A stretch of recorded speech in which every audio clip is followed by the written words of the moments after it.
La violencia es fruto del pecado. Es la ruptura del amor que Dios quiso brindarnos desde el principio. Entonces, la iglesia existe para comunicar ese amor divino a los hombres y mujeres de toda la tierra. La iglesia anuncia a todos este amor de Dios, pero cada uno es transformado en la medida en que renuncia al pecado y abre su corazón a la gracia de Dios. Típicamente, la violencia se apoya en dos componentes fundamentales y lo hace para incrementar la vulnerabilidad de aquellos que son víctimas de diversos flagelos en el mundo. Estoy hablando de la coerción y el engaño.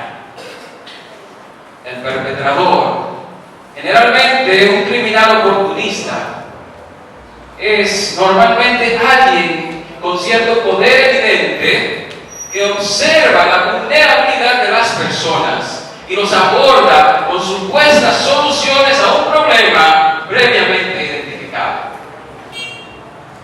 Ofrece cubrir la necesidad de la persona o de la familia vulnerable por medio de falsas promesas, por medio del engaño. El enemigo de las almas viene y disfraza la violencia con traje de cordero manso, llevando a los incautos como ovejas al matadero, hasta oprimirlas hasta la muerte. Y en muchos casos, muerte espiritual, que es peor, mucho más grave que la muerte física. Así, esta cadena de opresión inicia su caminar de la mano de un falso sueño que le lleva a una situación de esclavitud y que se perpetúa a través del segundo componente. Primero fue el engaño, ahora viene la coerción. Por medio de amenazas y todo tipo de artimañas, el criminal oportunista ejerce, ¿verdad?, una presión psicológica a las víctimas de su opresión, logrando esclavizarlas y dejarlas sin armas para defenderse.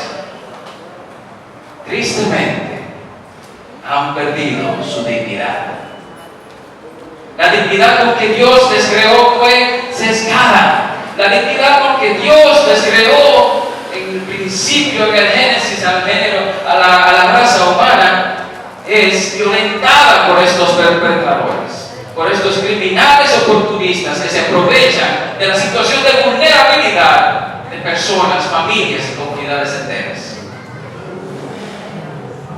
Según la Organización de las Naciones Unidas, más de la mitad de la población mundial hoy día se encuentra en situación de vulnerabilidad.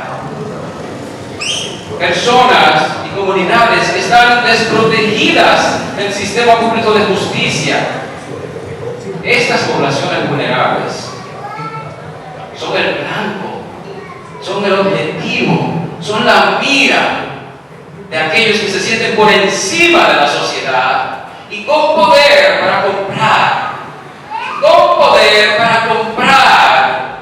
a los encargados de poner en práctica las leyes, de poner en práctica la normativa que regula a la sociedad.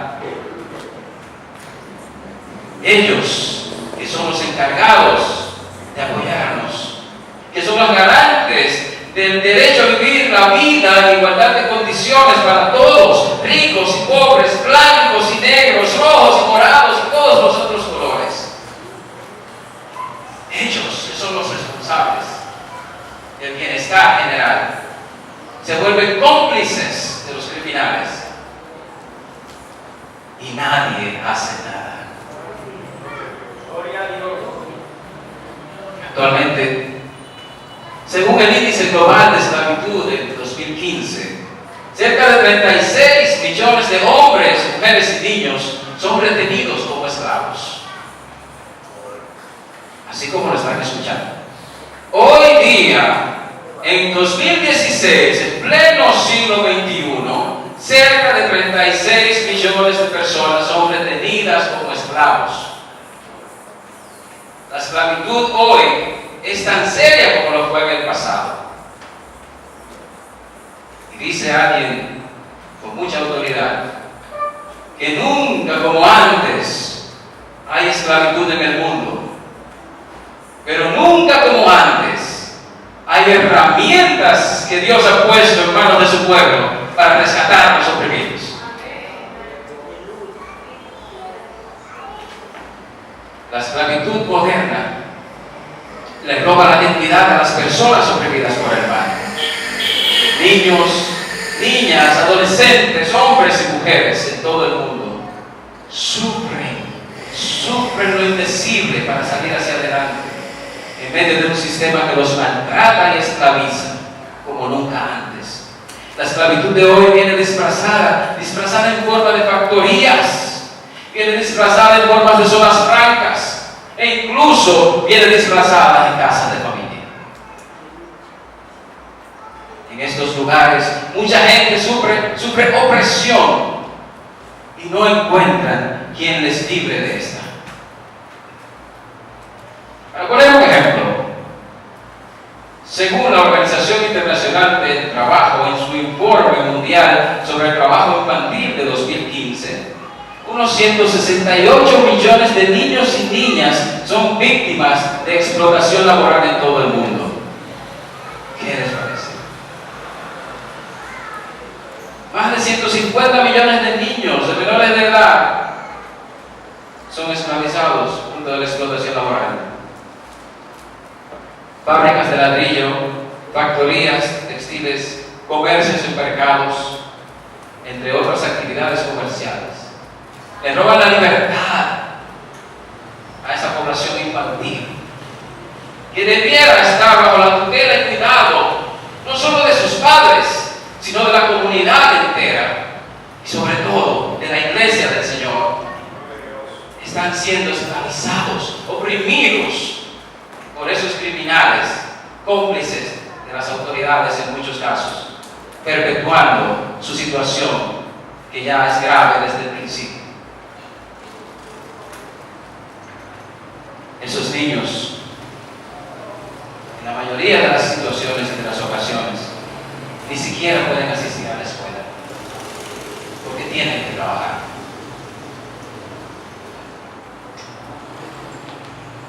Y estos niños son víctimas de trata de personas para fines de explotación laboral.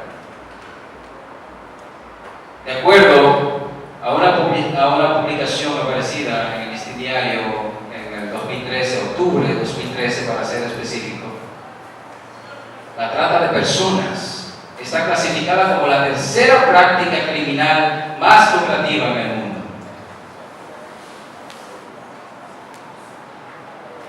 Después del tráfico de drogas, después del tráfico de armas, viene la trata de personas.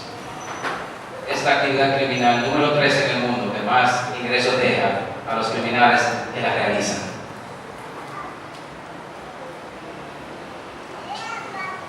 Por otra parte, cada año alrededor, y esto sí es grave, porque esto lo sé yo y lo sabe usted, alrededor de 2 millones de niños y niñas son explotados en la industria sexual en todo el mundo.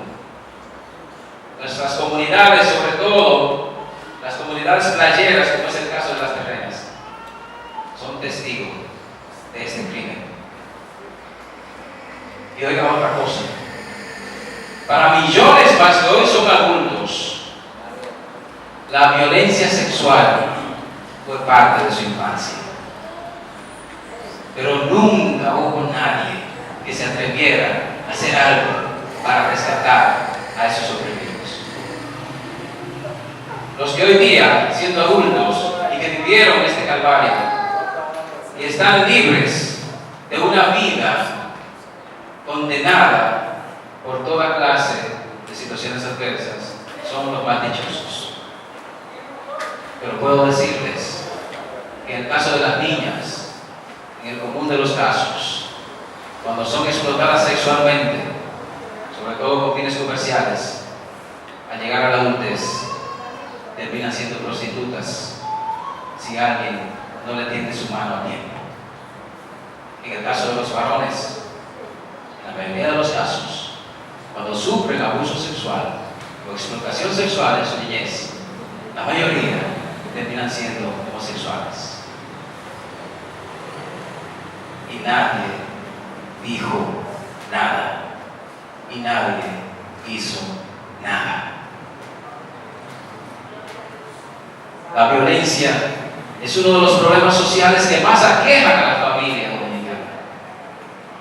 Vemos por todas partes la queja. La violencia nos está acabando.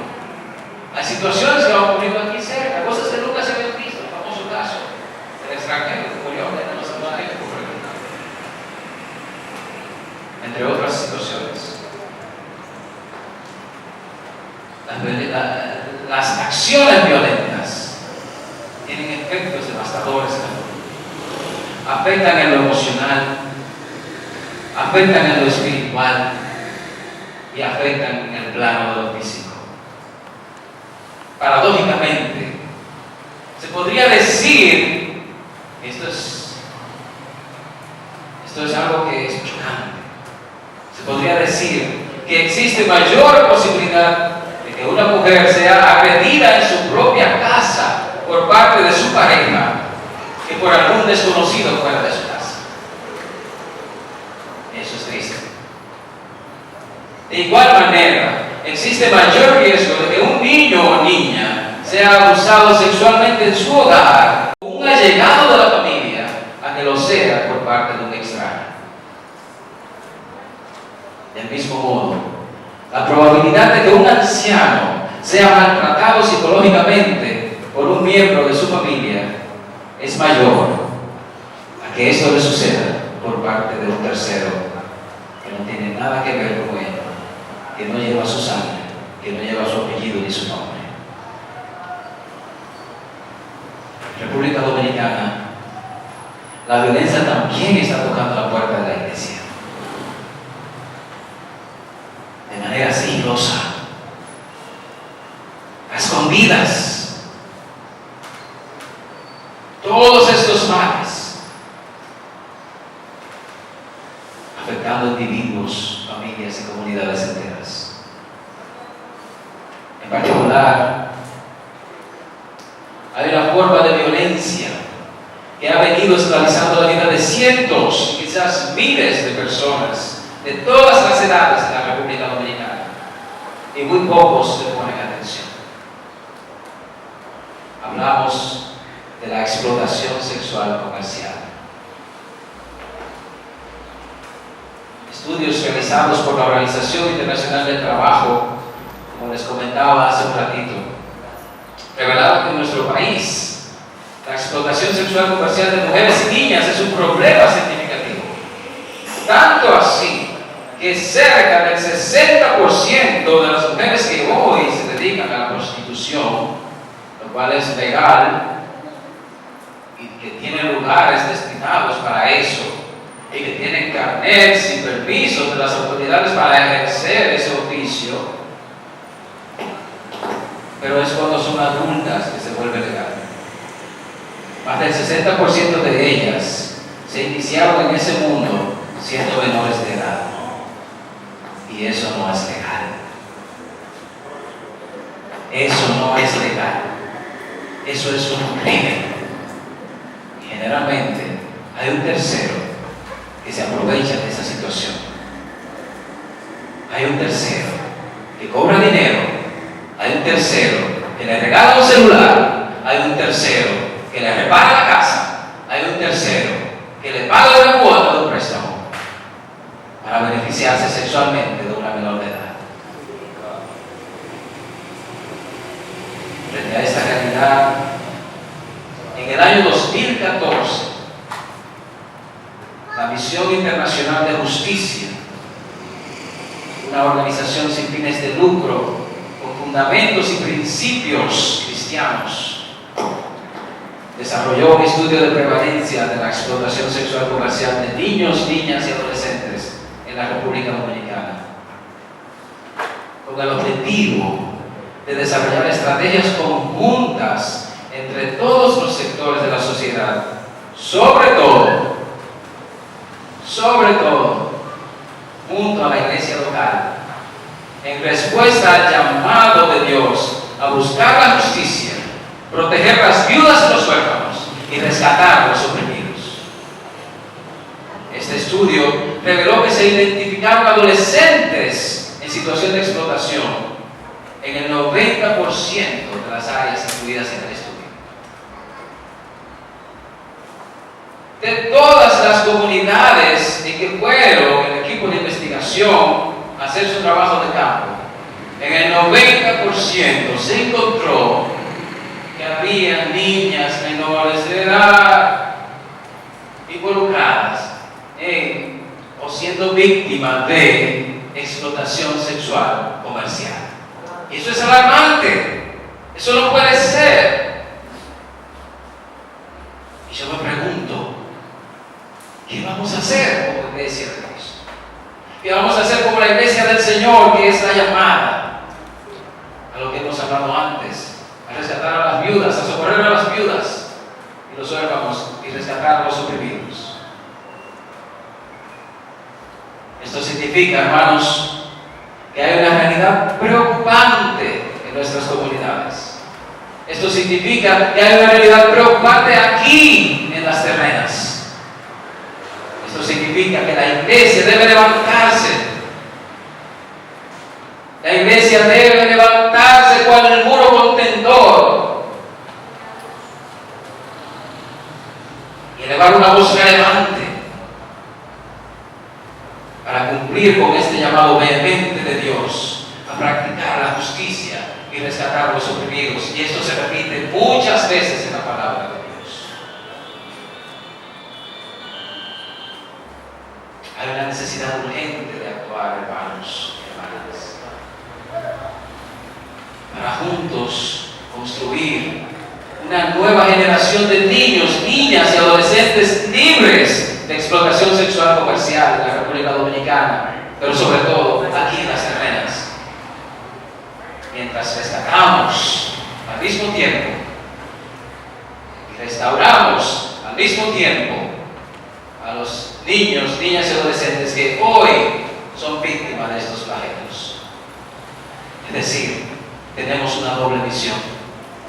Debemos elevar una voz relevante, denunciar que esto está sucediendo y desarrollar herramientas conjuntas en toda la sociedad de las terrenas para que esto no siga sucediendo y la próxima generación de niños, niñas y adolescentes no sea jamás, ya nunca más, víctima de explotación sexual comercial. Y al mismo tiempo, rescatar y restaurar a los que hoy día ya son víctimas, en nombre de Cristo. La complicidad entre los encargados de impartir justicia y los criminales oportunistas es un problema grave que genera un caos en la manera de vivir y convivir de nuestra sociedad. Por tanto, la forma de detener la violencia es revirtiendo ese caos.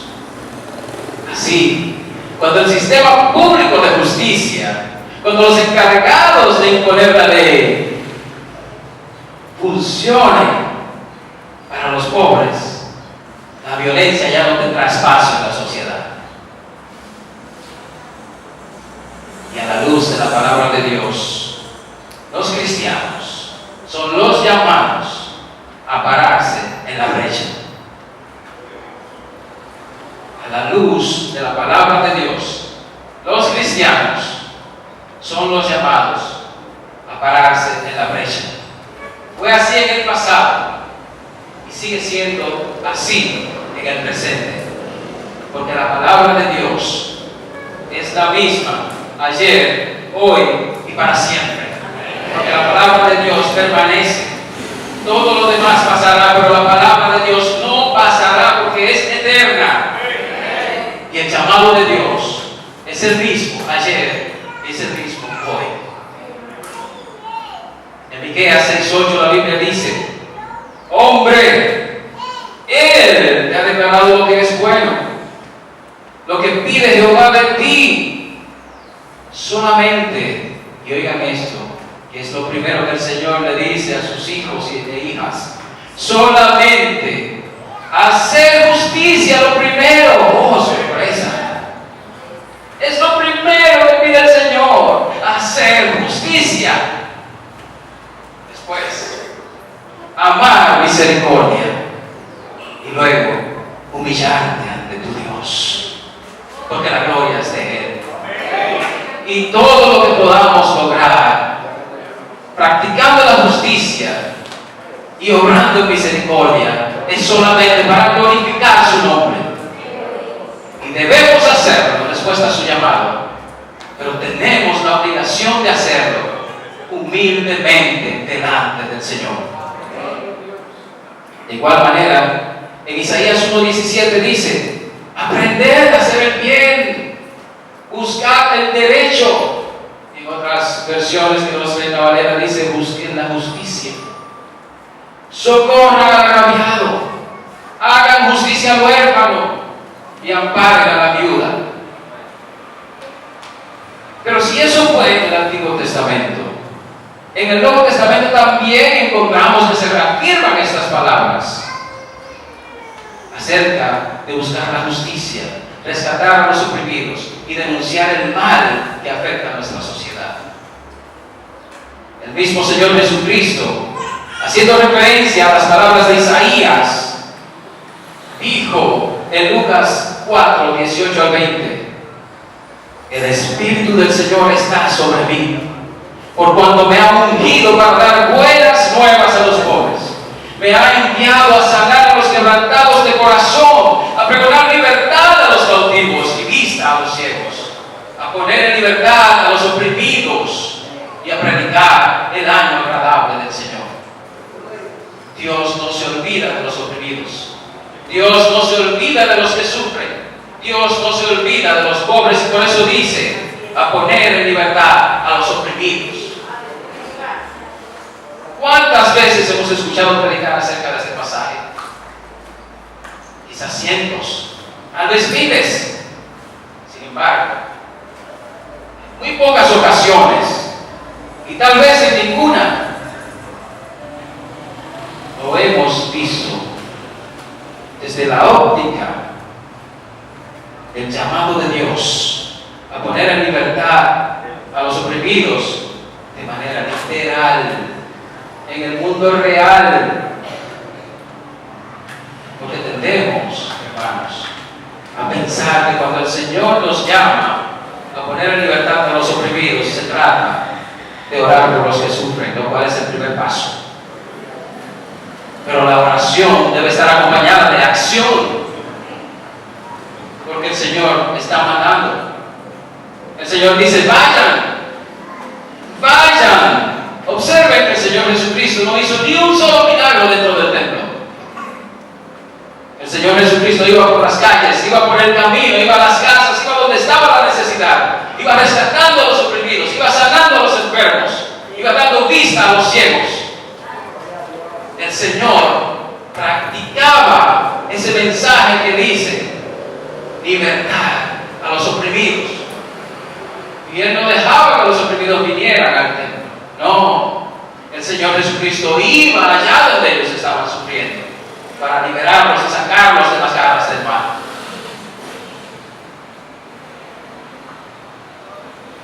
Estos oprimidos por la esclavitud moderna que hablamos al principio, esos niños, niñas y adolescentes oprimidos por la explotación sexual, comercial y otros tipos de violencia, son nuestra responsabilidad delante del Señor, como iglesia y como cristianos individuales. Hoy como ayer, el Señor nos manda a ser una voz relevante para denunciar la violencia que afecta a las familias, a la comunidad y al país entero. El Señor nos manda a denunciar el pecado que destruye las vidas de tanta gente inocente. Pero Dios, que es justo, demandará la sangre de esas víctimas a sus opresores. Ténganlo por seguro. Pero también Y esto es importante escucharlo, pero también el Señor nos pedirá cuentas. El Señor nos pedirá cuentas por lo que hicimos cuando veíamos a nuestro alrededor tanta gente sufriendo y no hicimos nada. Mientras él gritaba a voz en cuello en Ezequiel 22:30, cuando dice: y busqué entre ellos hombre que hiciese vallado y que se pusiese en la brecha delante de mí a favor de la tierra para que yo no la destruyese, y no lo hallé. El Señor está mostrando su tristeza porque Él se le ha hecho difícil encontrar gente que se para en la brecha, se le ha hecho difícil encontrar gente que venga en nombre de Dios, eleve su voz, interceda por los oprimidos y vaya con las herramientas que el Señor le ha dado a liberarlos. Dios tiene una pasión por la justicia, y aunque tiene el poder literal para impartir justicia de manera inmediata y mortal para estos opresores, aunque tiene el poder, literalmente hablando, para rescatar a las víctimas de cualquier tipo de violencia, sin que le duela una uña, Él es Dios Todopoderoso. No hay nada imposible para Él. Sin embargo, Él ha escogido a su iglesia para llevar este mensaje liberador, para llevar este mensaje restaurador y para llevar este mensaje de justicia a favor de los oprimidos. Pero también para denunciar el pecado en todas sus formas, de tal manera que no siga destruyendo las almas de los vulnerables de nuestra sociedad. Dios anda buscando a alguien que se pare en la brecha e interceda por los que sufren opresión, porque Él ama la justicia. Isaías 61:8 dice: yo, el Señor, amo la justicia y aborrezco el robo y la maldad.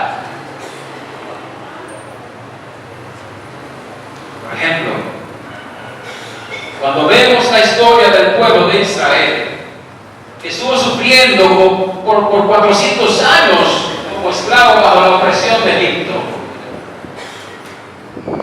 hay tres cosas que suceden. En primer lugar, Dios vio que esta situación se prolongaba por siglos, y entonces se conduele de su pueblo. Su pueblo sufría injusticia y no parecía haber indicios de que los egipcios cambiaran de parecer ante esta gente que cada vez más se multiplicaba. Lo que para ellos representaba un peligro político. Esta gente que son mis esclavos se van a convertir en gente más poderosa que yo. No voy a tener ejércitos con qué combatirlos. Tengo que detenerlos. Tengo que reforzar las medidas de opresión. Tengo que subyugarlos para que ni siquiera piensen en liberarse. Y así implementaron medidas como aquella famosa, y ahí fue que comenzó el control de la natalidad. Cuando decían que los que nazcan varones no podían vivir. De esa manera, ellos se aseguraban de que el pueblo de Dios no siguiera creciendo.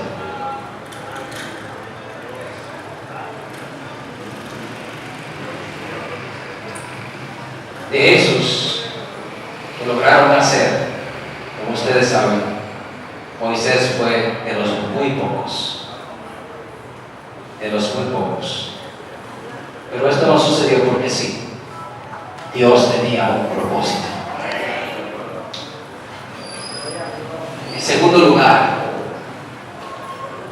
dijimos que en primer lugar el Señor ve la opresión de su pueblo. Ve que su pueblo está sufriendo y se conmueve, le preocupa. En segundo lugar, el Señor se propone buscar una solución para acabar con esta opresión y diseña un plan, siempre conforme a sus propósitos eternos y en el tiempo y lugar correctos. En tercer lugar, Dios envía un mensajero de la justicia, no solo para denunciar el mal, sino para liberar a su pueblo de la opresión. Está claro, una vez más, que para Dios no hay imposibles y que puede eliminar toda la maldad de la tierra de un solo golpe. Eso lo sabemos, eso está clarísimo como el agua. Sin embargo, a pesar de esa posibilidad de Dios, ese poder, esa capacidad destructiva del Señor, a pesar de eso, otra vez vemos cómo Dios prefiere utilizar a sus siervos y siervas, a los llamados a santidad, para que practiquen la justicia y liberen al oprimido. El ejemplo de Israel es clave para entender el llamado de Dios a liberar a los oprimidos. El Señor le pidió a Moisés: Moisés, ven, quiero hablar contigo para que ores por tu pueblo que sufre opresión en Israel, en Egipto, perdón. El Señor no le dijo: y denuncia solamente ante las autoridades que hay un problema. Ve a las Naciones Unidas, ve a la Corte Internacional de los Derechos Humanos, ve a la OEA, ve a donde todas esas autoridades y denuncia que tu pueblo está siendo esclavo. El Señor le dijo: ve y libera a mi pueblo. El Señor no se queda en palabras. El Señor nos manda a actuar.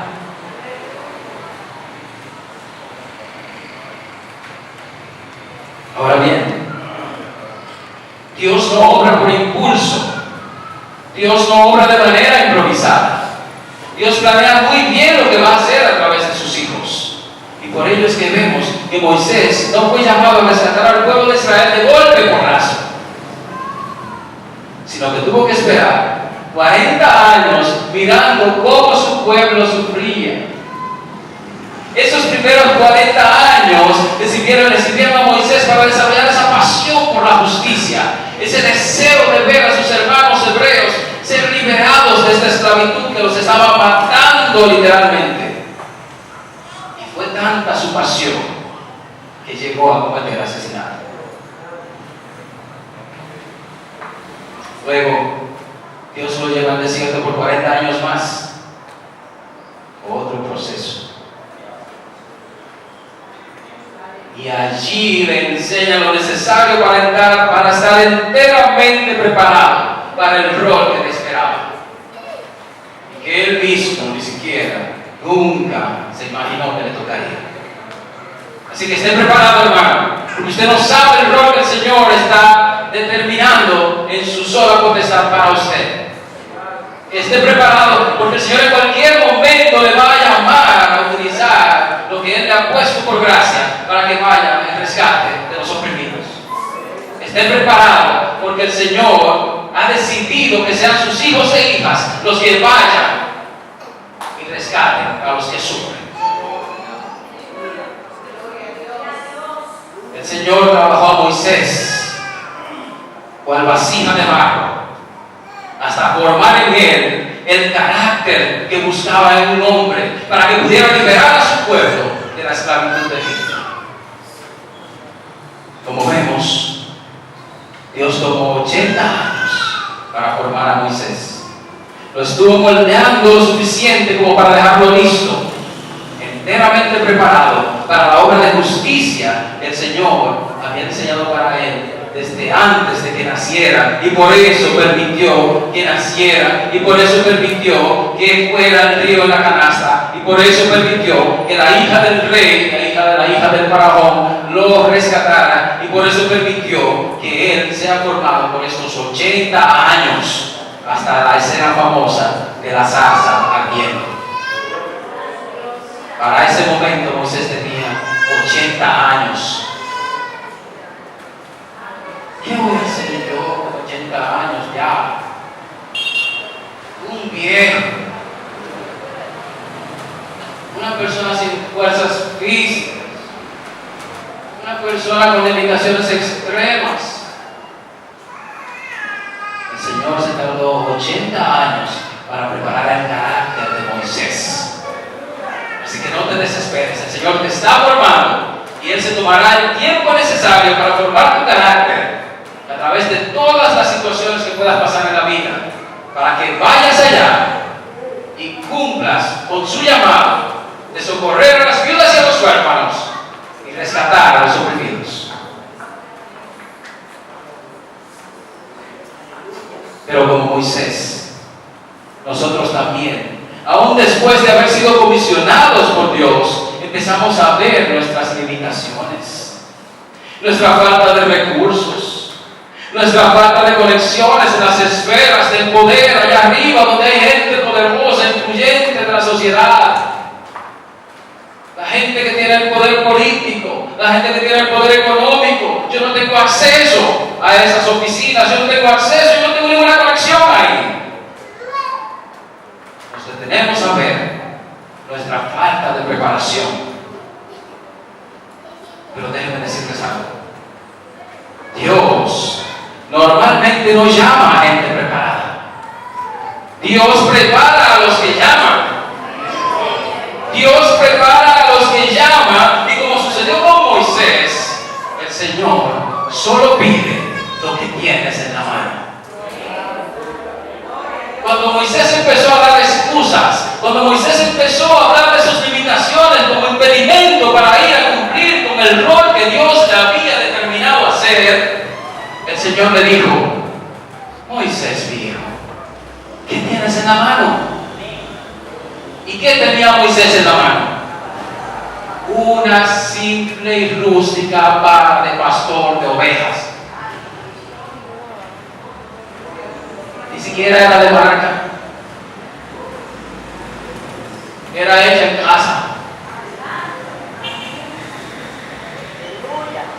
Una simple vara.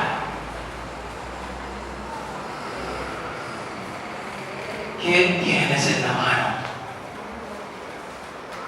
Porque con eso Dios hará proezas y portentos. Con eso que ante tus ojos parece minúsculo, Dios hará el milagro de restauración de las vidas que sufren con todo tipo de violencia en tu comunidad aquí en las terrenas. Con esa vara, esa simple vara, Dios librará a tu pueblo de la injusticia. Con esa vara, el Señor sanará y salvará a muchos.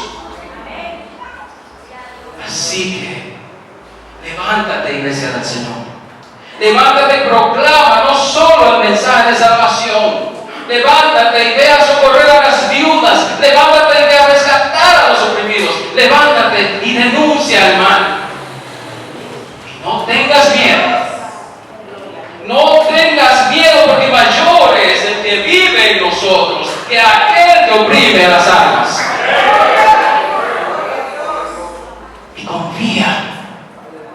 Confía, porque Dios a quien manda respalda. Dios a quien manda respalda. Dígalo conmigo: Dios a quien manda respalda. Hagamos de las terrenas un lugar de bendición, un lugar de restauración, de justicia y de verdad. Construyamos una nueva generación de niños, niñas, adolescentes, hombres y mujeres libres de violencia y de injusticia. Rescatemos y restauremos las vidas de aquellos que hoy están sufriendo opresión. Así que, dile al Señor, responde a la pregunta del Señor: ¿qué tienes en la mano? ¿Qué tienes en tu mano? ¿Cuál es tu habilidad? ¿Cuál es tu don? ¿Cuál es tu talento? Usa tu vara, que Dios no pide más de lo que tienes. Usa tu vara y verás, el milagro va a suceder.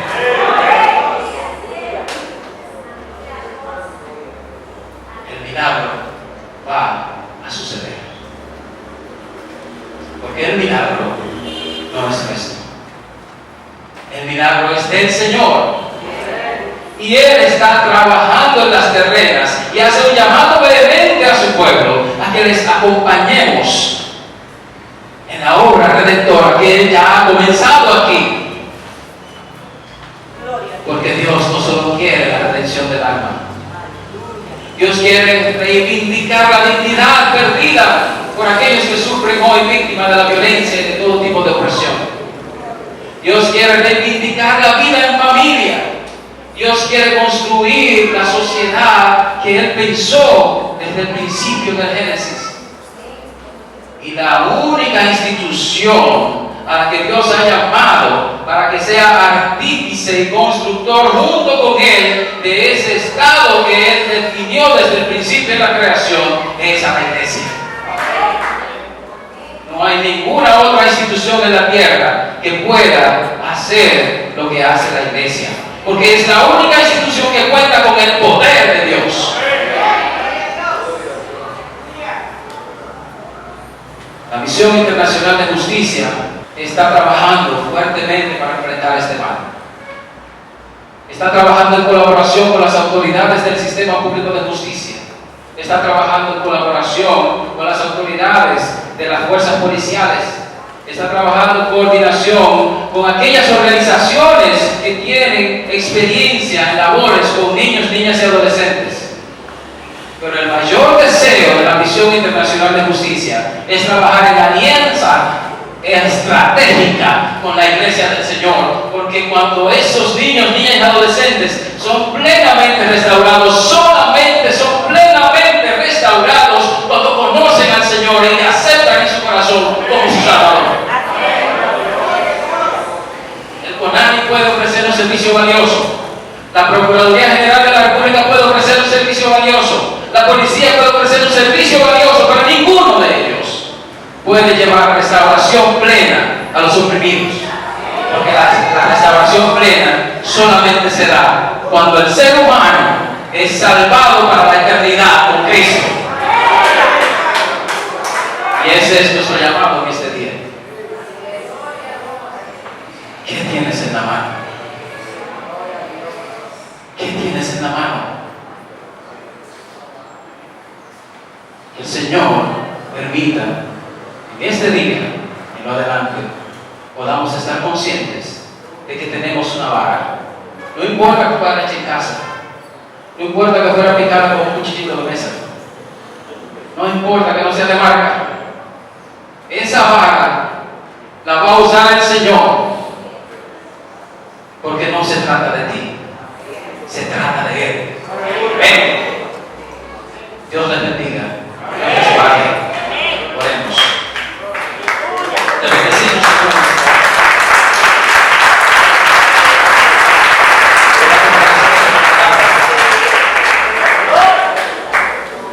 Glorificamos tu nombre porque tú, Señor, sin nosotros merecerlo, Padre Santo, nos has llamado, nos has invitado a ir a los lugares donde tú ya estás trabajando para ser parte del proceso de transformación de personas, familias y comunidades.